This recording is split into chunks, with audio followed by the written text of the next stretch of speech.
You mentioned that carbon-14 is the friend of creationists. Why did you say that? Well, it crops up in places where it shouldn't.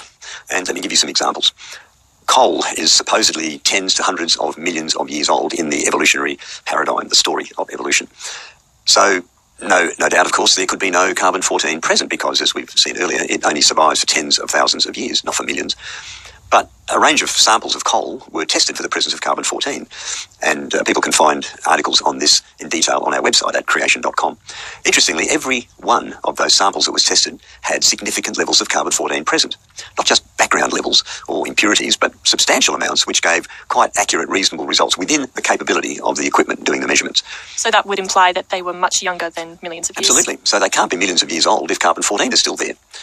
Even more dramatically, a set of diamonds was sampled for the presence of carbon-14. Now, diamonds in the evolutionary story of history are believed to be anywhere between 1 and 3 billion years old. 1,000 million years old. I mean, no way could carbon-14 be found inside a diamond if that were true. Now, bear in mind, diamond is the hardest naturally occurring form of carbon that we have. You can't get impurities into or out of a diamond through natural processes. So, of course, no one had ever bothered to test for carbon-14 in a diamond because obviously it wouldn't be there, would it? Until some people took a variety of diamonds and sent them off to different dating laboratories. Every single one had significant quantities of carbon-14. That proves that the diamonds cannot be billions of years old. So it completely upends the whole idea of deep time, if you like, the millions of years.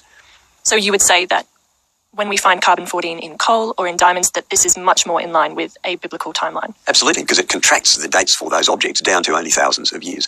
And that's the extent, if you will, of biblical history. The Bible, if we take it as it's written, would indicate that the age of the earth is about 6,000 years. In Genesis chapter 5, it gives us a list, and it shows the age of the father when the son next in line is born.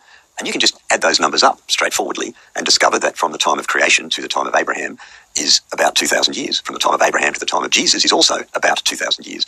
And from the time of Jesus to the present day, of course, is about 2,000 years. So according to the Bible, here we stand about 6,000 years later.